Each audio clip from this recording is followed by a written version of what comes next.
I believe in the future, wires will unite different cities, and a man in one part of the country may communicate with another by word of mouth in a distant place. Hello, Central? Central, will you connect me to 1-5? Do you hear me? Jimmy, is that you? Hey, talk up. Oh, my darling, last night was so Send me wonderful. 2 men to Mendione. She said that. Well, I gave her a piece of my mind. And then you know what... This old switchboard could talk. Wow. Your ears would sizzle. Young man, you brought my daughter home after dark. And I don't believe that poppycock about the horse going late. 1880. We take Alexander Graham Bell's invention for granted today. Perhaps we should. But isn't it incredible that millions and millions of people can talk simultaneously to practically any spot on Earth? In the beginning, back in the old days, the telephone was something of an oddity, to say the least. You'd pick up this receiver to see that the line was clear. Then you'd hang up and ring with this crank. And you'd pick it up again and tell the operator what number you wanted. Central. 6A, please. Thank you. She'd hook it up for you on her switchboard. If there was anybody home, they'd answer and you could talk. Sometimes. The word telephone means far sound, you know. And in the early days, the sound was far, all right. Calling next door could be long distance. The problem, you see, was transmission. The farther you were from the other party, the weaker your voice came through, and vice versa. The telephone converts your voice from sound waves into electrical waves, and back into sound waves. In those days, that was quite a trick. Once the voice went out over the wires, it lost all of its zip.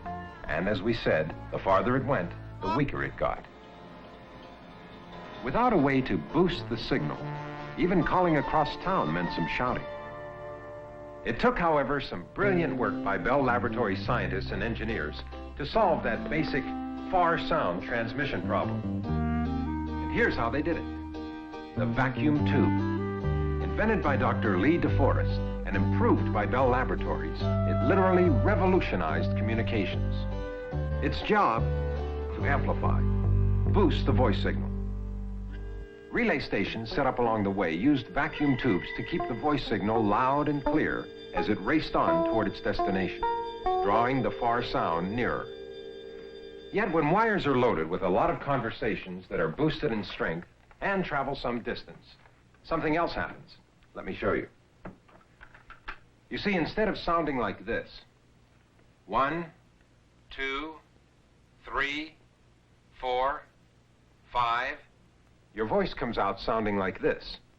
1, 2, 3, 4, 5. Distorted. This gentleman, Harold Black, solved the distortion dilemma. What an inspiration in devising this circuitry. Black created what he called a negative feedback amplifier. What it did was take a little bit of the distorted signal, reversed it, just like a mirror, put it back into the circuit, and run it through again, canceling out the distortion.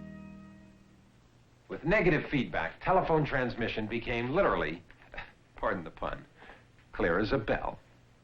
In the meantime, of course, the laboratories came up with a host of other remarkable developments. One invention, for example, electrical recording.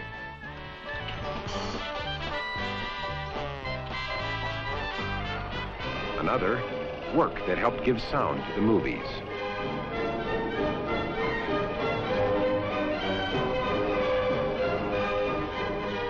Along with the contribution to radio broadcasting also came developments in shortwave. And soon they had people talking ship to shore. Reception good. Reception good. We're approximately 1,700 miles from Boston. Position 48 degrees 15 minutes north. Air to ground. Hello, ground. Hello, ground. We're over Elmira at 5,000 feet. We hear you. We hear you, ground. Even continent to continent. Hello, New York. New York, this is London. Hello, New York, this is London. I hear you now. Yes, loud and clear. It was Bell Laboratories who created ways of sending television signals over telephone wires, and later through the air. Soon those cross arms and open wires stretching across the land began to vanish. Cables got better too, and bigger. Ingeniously, cables were developed you could bury, with technology allowing many calls to be carried over each single wire within the cable simultaneously. Other cables were fashioned to lie on the bottom of the sea, to function 20 years and longer, trouble-free. Plus a type of cable that didn't look much like a cable at all, called coaxial cable. Coax for short. Besides carrying more telephone calls than several cables combined, coax was, and still is, perfect for carrying television. You've probably seen these on a tower, sitting on a hill somewhere along a road. They're microwave antennas.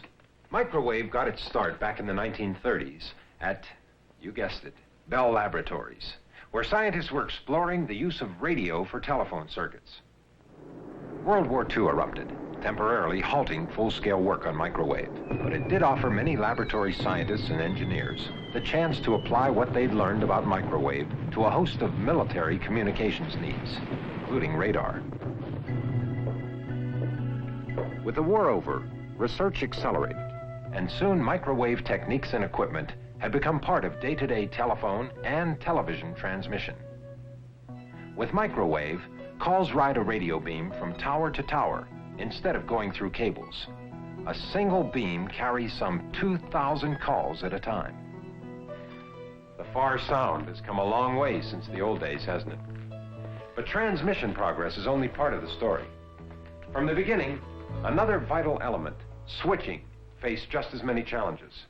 If Bell System Research had not met these challenges, there frankly would not be a nationwide telephone system today. You see, as soon as you have a number of phones, you must be able to connect the right two. Without switching, wires would have to connect every phone directly to every other phone. And even that wouldn't work very well. In the beginning, all switching was done by hand at a switchboard, by Central. Old-timers remember her. Central was just the ticket. She could do everything you needed. Remember numbers, pick them out on the board, plug them in, ring, unplug after the call. But unfortunately, Central went the way of the horse and the buggy. The demand for more and faster service simply overwhelmed her. In fact, were Central's method of switching still in existence, every person in the United States would have to be a telephone operator to handle today's volume of calls. The problem was solved with two of the world's great technological innovations, automatic switching and the dial telephone. With both, one telephone could find another, without an operator, without even a switchboard, if the proper number was known. By the time direct distance dialing went into service, the cost of a coast-to-coast call had fallen from $22 to less than $2. Alexander Graham Bell used to say, "Get off the road, explore," as though he knew where the keys to progress lay. You can't invent, create, or make things new unless you believe in progress and change. If there's such a thing as tradition in the Bell system, it's the tradition of finding new and better ways, as more than 17,000 Bell patents in just about every field of scientific endeavor testify. Here's an example. The transistor. Like so many inventions, its mother was necessity. Its father, ingenuity, the type that has made Bell Laboratories one of the most renowned research and development organizations in the world. The basic need came from the growth of the telephone network itself.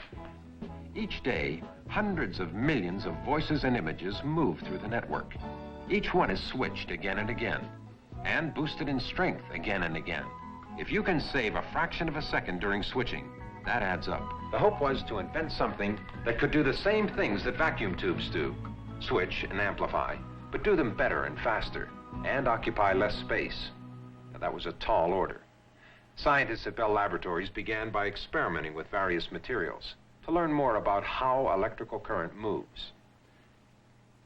This is silicon, more pure than even nature makes it. Pure silicon doesn't carry electrical current well. But when you add certain kinds of impurities, such as boron or arsenic, very interesting things happen. And what happens is the phenomenon that led to the invention of the transistor by the laboratories in 1947. The transistor amplifies or boosts in strength an electrical signal. Here's how it does it. It accepts a weak incoming signal, then recreates the same signal, but increased in strength many, many times. There are several types of transistors. This one has three parts: an emitter, a base, and a collector. The incoming signal passes first into the emitter side, then into the base, which is a sort of valve that controls the strength of the signal when it passes into the collector side. Two sources of power are involved in this process: a small battery, through whose circuit the incoming signal is fed, and a large battery, which pushes the signal on its way. Let's look a little deeper. A transistor is made from a slice of pure silicon. To allow electrical current to flow through the silicon, tiny amounts of arsenic atoms are added to the emitter side and to the collector side. The atoms give these sides extra electrons, which are negative charges. A few atoms of boron are added to the base. Boron provides extra holes, which are positive charges. It is the interaction of these negative and positive charges that helps make the transistor work. But the negative electrons can move only when an electrical current is introduced into the transistor. Watch. The negative electrons in the emitter side are attracted into the base because the small battery makes the base more positive. Positive attracts negative. From here, the electrons flow into the collector side, driven by the large battery. Let's see what happens when only the large battery is working. The electrons are pulled away from the base by the voltage of the large battery, leaving only positive charged holes. Thus, no current flows. But when the smaller battery is connected, the negative electrons are injected from the emitter into the base, and from here, respond to the power of the large battery. So the current which flows is controlled by the small battery and has the power of the large battery. Now let's connect a weak telephone signal to the emitter side. Variations in the telephone signal control the flow of electrons through the valve-like base into the collector side of the transistor. Now the signal current is pushed by the large battery, so it is much stronger than before, as much as 1,000 times stronger. In other words, the signal is amplified and the transistor is doing what a vacuum tube does. But it's far smaller. It works much faster, doesn't heat up, doesn't take much electricity. Incredible, huh? A transistor just sits there and, well, transists. The one under this microscope is hooked up, so you can hear it amplify. There it is, a transistor. This one even smaller than a grain of sand.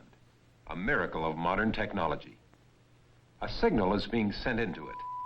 The oscilloscope screen displays the signal. Now, amplification on, off. The transistor has indeed had a profound influence on the world we live in. They're everywhere, in portable radios, television sets, hi-fis, hearing aids. The artificial larynx, which enables those who have lost their vocal cords to speak. 3, 2, 1, 0. All engines running. Liftoff. We have a liftoff. 32 minutes past the hour. Roger, we got a roll from Tower clear. Roger, roll. The entire space program, the entire computer industry, both became possible only through the transistor and what began as a search for better telephone service. But all that was yesterday. Here's today. Look closely. There in the center, about the size of a pinhead. Engineers call it an integrated circuit. It contains hundreds of these transistors and other components, micro-miniaturized, invisible to the naked eye. The impact upon communication of such solid-state developments as the transistor and integrated circuits has been tremendous, and it's just beginning. Look what's already here. An all-electronic telephone office, superior in every way to anything before it, that operates in millionths of a second. It can diagnose and automatically correct its own malfunction. One that performs 1,800 basic jobs in the time it takes a person to blink his eye. That offers customers a bundle of new telephone services like call waiting and call forwarding.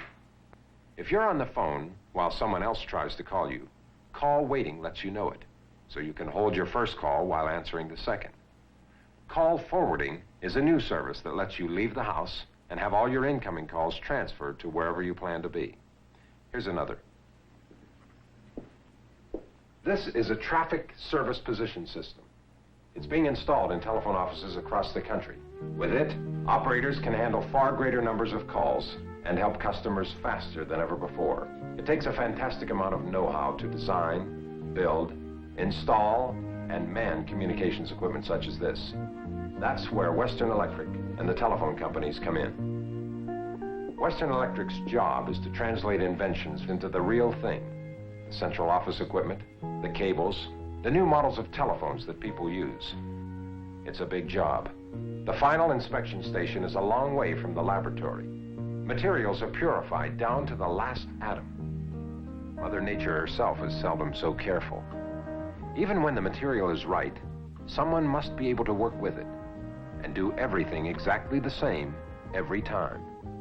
Dissolve away a layer only a few atoms thick. Make a cut within a 0.5 of an inch. Weld connections finer than human hair. Precision, precision, precision, multiplied 1,000,000 times. Whether the end product is a telephone, cable, or an entire electronic central office, a Western Electric plant is not the place to look for yesterday. Yesterday. We used to call it tomorrow, remember? In yesterday's tomorrow, communication satellites were to shrink the world, and this one did just that. Telstar. This is only a model. The research and development of Telstar by the Bell system gave birth to the entire era of worldwide telephone, television, and data transmission via space. Every kind of progress has a beginning, a starting point, and then someone has to move ahead and take the step that might make tomorrow better. Take this circular waveguide. A waveguide no wider than a man's wrist that can carry 250,000 voices at a time. One day, one tomorrow, waveguides may join coaxial cables on high-capacity routes. Another tomorrow being perfected by Bell Labs, the laser, a remarkable invention that produces a remarkable light. In theory, a single laser beam could carry all the telephone conversations and television pictures going on right now around the world. Think of it. Some tomorrow. And how about these recent developments for telephone systems? An emergency storage battery with a lifespan of more than 30 years. Tiny indicator lamps that will burn continuously for 10 years. The world's first tubeless color television camera, which weighs less than 10 pounds. Remember the story called Through the Looking Glass? Sure you do. As Alice's Adventures in Wonderland. She looked where everyone else had looked and saw something no one had ever seen. That's what happened with fiber optics. Well, people have been making cloth from glass thread for years, and everyone knows that light goes through glass.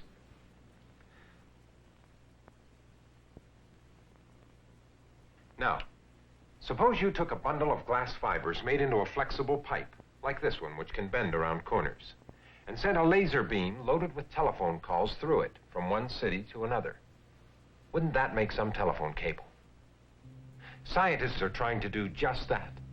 If If no one tries, no one will find out whether it's practical to use glass fibers to carry millions of telephone calls. With the kinds of advances in transmission that we've been seeing, you can bet that switching research is getting a lot of attention too. Integrated circuits, tiny and wondrous as they are, would be hard put to handle millions of calls traveling down a laser beam at the same time. Several exciting areas are being explored. One involves magnetic bubbles. Everyone has known about magnetism for a long time. Not long ago, scientists found out something new about the subject. In some materials, a tiny bubble-shaped magnetic field can be formed and controlled. The field can be moved back and forth, up and down. Used to open and close a circuit, magnetic bubbles make a switch smaller than anyone dreamed of years ago. Oh, what an exciting world. Satellites, waveguides, lasers, magnetic bubbles, fiber optics, picture phones someday, maybe even in color. In 1878, only 2 years after he invented the telephone, Alexander Graham Bell did predict that men in distant places would one day communicate. But could he have ever imagined that one day they'd see each other by phone? Who knows? With his incredible foresight, maybe he did.